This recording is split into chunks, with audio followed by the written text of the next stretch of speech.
আরেকটা প্রজাতি বের হবে, এর নাম ইয়াজুজ আর মাজুজ। নাম শুনেছেন? এই যে এই সূরার মধ্যেই আছে, এই সূরা কাহাফের কথা বললাম না, সূরা কাহাফের পিছনের দিকে আছে ইন্না ইয়াজুজ ওয়া মাজুজ মুফসিদুনা ফিল আরদ। যুলকারনাইন বাদশার কথা পড়বেন, তিনি যে দেয়াল নির্মাণ করে দিয়েছিলেন লোহা এবং তামা দিয়ে, মনে আছে, পড়েছেন? আচ্ছা, এই ইয়াজুজ আর মাজুজ যখন বের হবে, পৃথিবীর পানি খেয়ে শেষ করে ফেলে দিবে। এর এত বেশি হিংস্র হবে যে এদের সাথে লড়াই করার মতো ক্ষমতা কোনো মানুষেরই থাকবে না। এমনকি ঈসা আলাইহিস সালামেরও নয়। ঈসা আলাইহিস সালাম তুর পাহাড়ে চলে যাবেন মুসলিমদেরকে নিয়ে, তুর পাহাড়ের ভিতরে মুসলিমরা সেখানে লুকিয়ে থাকবে, পৃথিবীর মেসাকার অবস্থা হয়ে যাবে, পৃথিবীর পানি খেয়ে শেষ করে ফেলে দিবে হিংস্র প্রজাতি। তখন ঈসা আলাইহিস সালাম আল্লাহর কাছে দোয়া করবেন, আল্লাহ এই বিভৎস জাতিকে ধ্বংস করো। আল্লাহ রাব্বুল আলামিন তখন ওই ইয়াজুজ আর মাজুজের এই কাঁধে, ঠিক কাঁধের মাঝখানে একটা ভাইরাস জন্ম দিবেন। কি জন্ম দিবেন? ওই যে বলি না মহামারীর ভাইরাস, অমুক ভাইরাস তমুক ভাইরাস, এই ভাইরাস আরও সামনে আছে বাকি এখন। ওই ভাইরাসে, ওই পোকায়, ওই ব্যাকটেরিয়া বা যেটাই হোক আল্লাহ পাক যাই দিবেন, এতে করে ইয়াজুজ আর মাজুজের পুরো প্রজাতি ধপধপ ধপধপ করে মারা যাবে। মানে এটা ছোঁয়াচে রোগ হবে। কি রোগ হবে? ছোঁয়াচে। ঠিক যেমন আমরা একটু করোনা দেখলাম না, একজন থেকে আরেকজন, একজন থেকে আরেকজন, এরকম জিনিস চলবে আরও বিশ্বে। আর এখনকার নতুন রিসার্চ হচ্ছে ওই সাইবেরিয়া অঞ্চলের যে বরফগুলো আছে না, ওর নিচে এই 1 লাখ বছর, 1.5 লাখ বছর, 2 লাখ বছর আগের ভাইরাসগুলো নতুন করে জায়গা শুরু করেছে। হ্যাঁ, এগুলো বিজ্ঞানীরা বলছেন যে এগুলো আবার কোন দিন জানি পৃথিবীতে আত্মপ্রকাশ করা শুরু হয়। সব কিছুই ঘটবে। বিশ্বটার খুব রহস্য আছে, বিশ্বটার অনেক রহস্য আছে। আল্লাহ পাক এগুলো খেলার ছলে সৃষ্টি করেন নাই, পরীক্ষা। লিয়াবলুয়াকুম আইয়ুকুম আহসানু আমালা, আল্লাহ পাক বলেছেন। এরপরে ইয়াজুজ আর মাজুজের সব প্রজাতি মারা যাবে। নবীজি বলছেন জমিনে কোনো জায়গায় ফাঁকা থাকবে না, সমস্ত জায়গাতেই ওদের দেহ পড়ে থাকবে। আল্লাহু আকবার। এরপরে ঈসা আলাইহিস সালাম আল্লাহকে বলবেন, আল্লাহ জমিনটাকে পবিত্র করে দাও। আল্লাহ পাক কি করবেন জানেন? বড় বড় নখরওয়ালা, বড় বড় নখ আছে, নখ দেখেছেন? বড় বড় বড় বড় নখওয়ালা একটা স্পেশাল প্রজাতির পাখি আল্লাহ পাঠাবেন। কি পাঠাবেন? পাখি। এটা কোন পাখি, কি নাম আমরা জানি না, মহাবিশ্বের কোন জায়গা থেকে আসবে তাও জানি না, পৃথিবীতে আসে কিনা তাও জানি না। আল্লাহ পাঠাবেন আবাবিল, তয়রন আবাবিল। যখন আল্লাহ পাখি পাঠিয়েছিলেন না, ও আরসালা আলাইহিম তয়রন আবাবিল। আসলে ওই পাখির নাম কিন্তু আবাবিল না, আবাবিল মানে হচ্ছে ঝাঁকে ঝাঁকে। তো ওই পাখি কি আর দেখা গেছে? ওই রকম করে পাথর কেউ নিক্ষেপ করেছে? আর ঠিক এরকম করে এই এক শ্রেণীর পাখি আল্লাহ পাঠাবেন যাদের নখগুলো খুব বড় বড় হবে, বিশাল বিশাল নখ।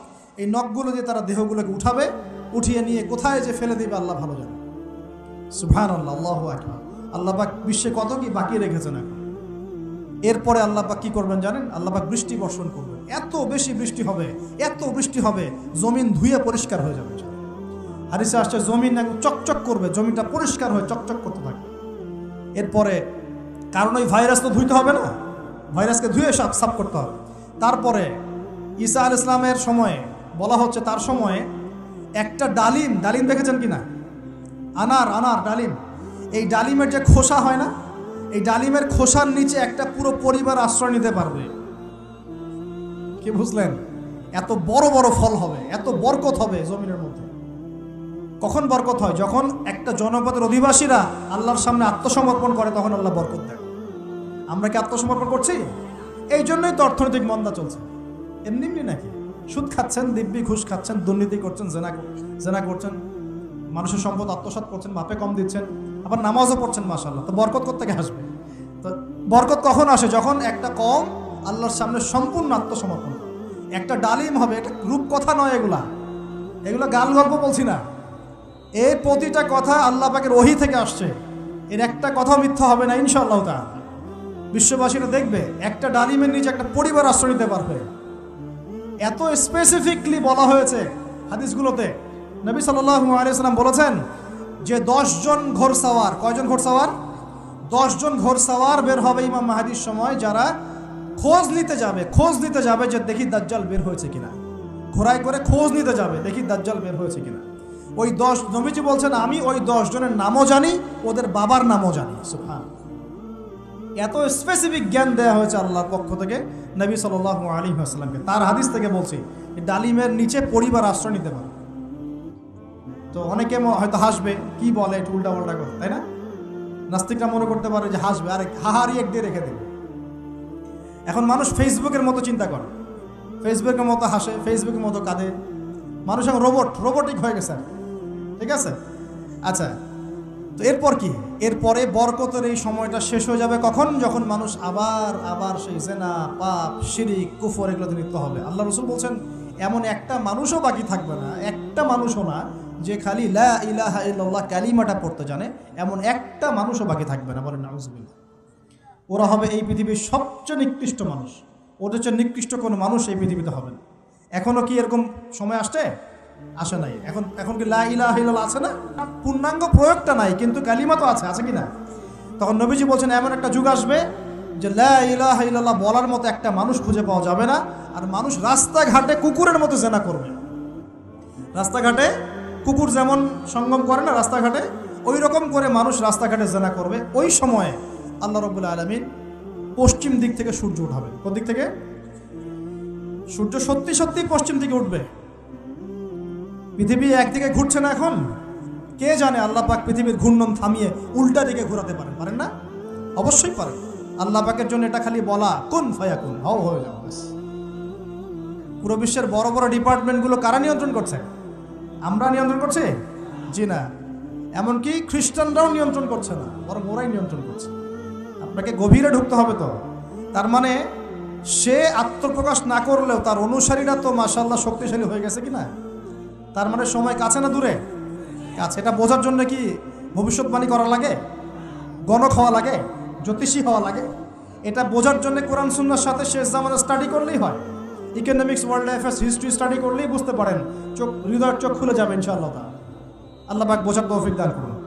এখন সে বের হয়ে বিশ্বটাকে শাসন করবে ঠিক, কিন্তু তার সাথে লড়াই করার ক্ষমতা ওই সময় মুসলিমদের থাকবে না। তখন আল্লাহ পাক পাঠাবেন ওই যে সত্যিকারের মাসিহ ঈসা আলাইহিস সালাম। কাকে পাঠাবেন? তিনি নামবেন সিরিয়ায়। কোন দেশে? সিরিয়ার দামেস্কে তিনি নামবেন দুজন ফেরেশতার কাঁধে ভর দিয়ে। তখন তার চুলগুলো দিয়ে টপ টপ করে মুক্তার মতো পানি ঝরতে থাকবে, এমনটা হাদিসে বলা হয়েছে। সুবহানাল্লাহ, সুবহানাল্লাহ। এত স্পেসিফিকলি হাদিসে বলা হয়েছে এটা হবে, এইটা হবে, ওইটা হবে, একদম স্পেসিফিকলি। তারপরে ঈসা আলাইহিস সালাম তিনি যখন ওই মুসলিমদেরকে পেয়ে যাবেন, তাকে ইমামতি করতে বলা হবে। ঈসা আলাইহিস সালাম বলবেন, না, আমি ইমামতি করতে পারবো।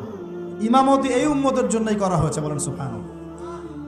আমাদের ইমাম ইমামতি করবেন, তিনি পিছনে মুক্তাদি হবেন। একজন নবী মুক্তাদি হবেন আর ইমাম ইমামতি করবে। চিন্তা করতে পারেন? এরপর নামাজ শেষ হওয়ার পরে বলবেন তিনি, দরজা খুলে দাও, দরজা খুলে দাও। এটার ব্যাখ্যা আমার কাছে মনে হয় হয়তোবা তখন অবরোধ থাকবে, অবরোধটাকে তিনি ভেঙে দিতে বলবেন হয়তোবা, আল্লাহ ভালো জানেন। দরজা খুলে দাও এর ব্যাখ্যা কি হতে পারে? কিসের দরজা খুলে দাও? কিসের বাঁধন খুলে দাও? নিশ্চয় একটা বাঁধনে মুসলিমদেরকে বেঁধে ফেলা হবে। তিনি ওটার বিরুদ্ধে মুসলিমদেরকে ঝাঁপিয়ে পড়তে বলবেন। তখন দাজ্জালের সাথে তার দেখা হবে। কোন দাজ্জাল? সত্যিকারের দাজ্জালের সাথে ঈসা আলাইহিস সালামের দেখা হবে। এবং ঈসা আলাইহিস সালামকে দেখা মাত্রই দাজ্জাল গলতে শুরু করবে। কি করবে? গলতে শুরু। লবণ যেমন গলে যায় না তাপ দিলে, এমন করে গলতে শুরু করবে। এবং ঈসা আলাইহিস সালামের নিঃশ্বাসে আল্লাহ পাক একটা অন্যরকম ক্ষমতা দিবেন। ঈসা আলাইহিস সালামের নিঃশ্বাস যতদূর পর্যন্ত যাবে দাজ্জাল পালাতে থাকবে। তার নিঃশ্বাস গিয়ে দাজ্জালের গায়ে লাগা পরে দাজ্জাল ওইখানেই মারা যাবে। আল্লাহ পাক এই শুধু তাকে নয়, তার সমস্ত অনুসারীদেরকে আল্লাহ পাক সেখানে মেরে ফেলবেন ইনশাআল্লাহ। মুসলিমদের হাতে। কার হাতে? মুসলিমদের হাতে। এটার জায়গাটা মেনশন করা আছে, বাবেলুদ নামক জায়গা। কোন জায়গা? বাবেলুদ। যান গুগল সার্চ করে দেখেন বাবেলুদ কোন জায়গায় আছে। আমি বলে দিব না, দেখেন কোন জায়গায় আছে, কারা ওটা নিয়ন্ত্রণ করছে দেখেন। ওইখানে দাজ্জাল মারা যাবে। মানে সত্যিকারের মাসিহের হাতে মিথ্যা মাসিহ মারা যাবে ইনশাআল্লাহ, ঠিক আছে? এবং তার অনুসারীদের পতন হবে। এরপরে ঈসা আলাইহিস সালাম এই ক্ষমতাটা দখল করবেন এবং সারা বিশ্বে তিনি শান্তি শৃঙ্খলা কায়েম করবেন। একজন ন্যায়পরায়ণ শাসক হবেন ইনশাআল্লাহ তাআলা। এবং তিনি নতুন কোনো শরীয়ত নিয়ে আসবেন না, উম্মতে মুহাম্মাদের শরীয়ত কায়েম থাকবে ইনশাআল্লাহ। এরপরে 40 বছর তিনি রাজত্ব করবেন। কত বছর? 40 বছর। এবং তার বিবাহ শাদীও হবে এবং তার ইন্তেকালও হবে। তাকে দাফন করা হবে নবী মুহাম্মদ সাল্লাল্লাহু আলাইহি ওয়াসাল্লামের ঠিক পাশেই। আল্লাহু আকবার। ঠিক তার পাশেই দাফন করা হবে। এরপরে মানুষ আবারও খারাপ হওয়া শুরু করবে। কেমন খারাপ হবে? ও আচ্ছা, মাঝখানে একটা কথা বলতে ভুলে গেছি। ব্যাস, আমি কয়েকদিন আগে রিপোর্ট দেখেছি, পৃথিবীর নিচে কিন্তু আগুনের স্তর আছে। আচ্ছা, জানেন তো পৃথিবীর নিচে আগ্নেয়গিরিগুলো আছে। পৃথিবীর ভিতরেও একটা ঘূর্ণন হয়। সেই ঘূর্ণনের দিক পরিবর্তন হচ্ছে দিন দিন, এমনটা রিপোর্ট এসেছে। দেখেন, আপনি ইন্টারনেট ঘাটাঘাটি করেন। আর অনেকে রিপোর্ট করছে যে পৃথিবী আগে যে গতিতে ঘুরতো, এখন পৃথিবীর ঘূর্ণন গতি একটু বেড়ে গেছে। দেখেন রিপোর্ট দেখেন, ঘূর্ণন গতি বেড়ে যাওয়ার মানে হচ্ছে টাইম দ্রুত পাস করবে। আর শেষ জামানার হাদিস এটাও আছে, সময় দ্রুত পাস করবে, আছে না? এটা হাদিস আসছে।